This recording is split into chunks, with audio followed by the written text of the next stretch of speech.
کیا کلیسیا بڑی مصیبت کے وقت زمین پر ہوگی؟ کیا خداوند یسوع مسیح ہمیں بڑی مصیبت سے پہلے آسمان میں لے کر جائیں گے یا نہیں لے کر جائیں گے؟ دوستو، بائبل مقدس ہمیں صاف بتاتی ہے کہ جس وقت مخالف مسیح ظاہر ہوگا وہ اسرائیل کے ساتھ 7 سالہ امن کا عہد باندھے گا، اور اس 7 سالہ عہد کے آخری ہفتے میں دنیا پر بہت بڑی مصیبت ہوگی جس کے بارے میں خداوند یسوع مسیح نے بتایا۔ اس وقت ایسی بڑی مصیبت ہوگی کہ دنیا کے شروع سے نہ اب تک ہوئی اور نہ کبھی ہوگی۔ بہت سے لوگوں نے مجھ سے یہ سوال کیا کہ کیا کلیسیا اس مصیبت میں سے گزرے گی؟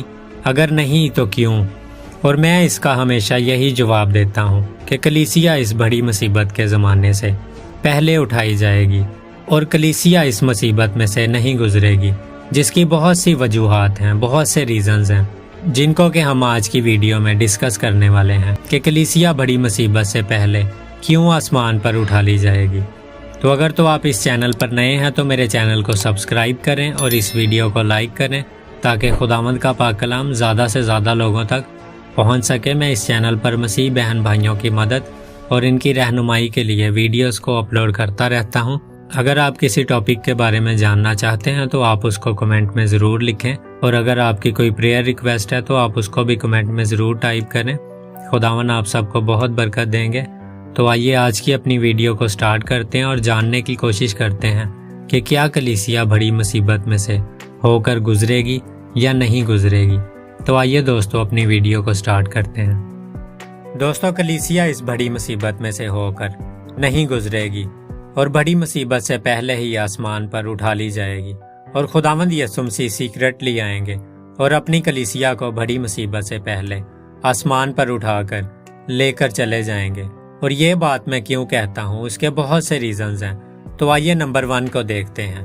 اگر ہم یرمیہ کی کتاب اس کا 30واں باب اور اس کی 7ویں آیت کو پڑھتے ہیں، اور دانیل کی کتاب اس کا 12واں باب اور اس کی پہلی آیت کو پڑھتے ہیں، تو ہمیں اس بات کا پتہ چلتا ہے کہ یہ بڑی مصیبت اسرائیل کی ہے۔ یرمیہ نبی اسے یعقوب کی مصیبت کہتا ہے، اور دانیل نبی اسے تیری قوم کے فرزندوں کی مصیبت کہتا ہے، جو یہودیوں کے لیے ہوگی، نہ کہ کلیسیا کے لیے۔ آئیے ہم ان ورسز کو بھی پڑھتے ہیں۔ یرمیہ کی کتاب اس کا 30واں باب اور اس کی 7ویں آیت، یہاں پر لکھا ہے، افسوس، وہ دن بڑا ہے، اس کی مثال نہیں، وہ یعقوب کی مصیبت کا وقت ہے، پر وہ اس سے رہائی پائے گا۔ دوستو، بائبل مقدس کی یہ ورس ہمیں صاف طور پر بتاتی ہے کہ وہ یعقوب کی مصیبت کا وقت ہے، پر وہ اس سے رہائی پائے گا۔ دوستو، بائبل مقدس کی یہ ورس ہمیں صاف طور پر بتاتی ہے وہ یعقوب کی مصیبت کا وقت ہے، نہ کہ کلیسیا کی مصیبت کا وقت۔ آئیے دانیل کی کتاب اس کا 12واں باب اور اس کی پہلی آیت کو پڑھتے ہیں کہ وہاں پر کیا لکھا ہے۔ دانیل کی کتاب اس کا 12واں باب اور اس کی پہلی آیت میں لکھا ہے، اور اس وقت میکائیل مقرب فرشتہ جو تیری قوم کے فرزندوں کی حمایت کے لیے کھڑا ہے اٹھے گا، اور وہ ایسی تکلیف کا وقت ہوگا کہ ابتدائی اقوام سے، یعنی دنیا کے شروع سے اس وقت تک کبھی نہ ہوا ہوگا، اور اس وقت تیرے لوگوں میں سے ہر ایک جس کا نام کتاب میں لکھا ہوگا رہائی پائے گا۔ دوستو، بائبل مقدس کی یہ ورسز ہمیں صاف طور پر بتاتی ہیں کہ یہ اسرائیل کی مصیبت کا وقت ہے، یعقوب کی مصیبت کا وقت ہے، نہ کہ یہ مصیبت کلیسیا کے ایمانداروں کے لیے ہے۔ دوستو، خدا کا جو پروگرام بنی اسرائیل کے لیے تھا وہ کلیسیا کے درمیان میں آ جانے سے رک گیا تھا۔ اب مخالف مسیح جس وقت ظاہر ہوگا تو خدا کا وہ پروگرام دوبارہ شروع ہوگا۔ اسی لیے ضروری ہے کہ کلیسیا درمیان میں سے ہٹائی جائے تاکہ خدا کا پروگرام دوبارہ شروع ہو سکے۔ دوستو، کلیسیا بڑی مصیبت سے پہلے اٹھا لی جائے گی، اور اس کا تیسرا ریزن یہ ہے کہ مکاشفہ کے پہلے 3 چیپٹرز میں لفظ کلیسیا 19 دفعہ آیا ہے۔ اس کے بعد ساری مکاشفہ کی کتاب میں لفظ کلیسیا نہیں آیا، سوائے مکاشفہ 21واں باب اور اس کی 2 آیت کے۔ دوستو، مکاشفہ کی کتاب اس کے 4 باب سے 19ویں باب تک وہ ایونٹس لکھے گئے ہیں جو کہ مخالف مسیح کے 7 سالہ عہد میں ہوں گے، اور ان 16 ابواب میں کلیسیا کا ذکر نہ ہونا یہ ظاہر کرتا ہے کہ کلیسیا وہاں موجود ہی نہیں۔ دوستو، جو ریزن نمبر 4 ہے وہ ہے مکاشفہ پہلے باب میں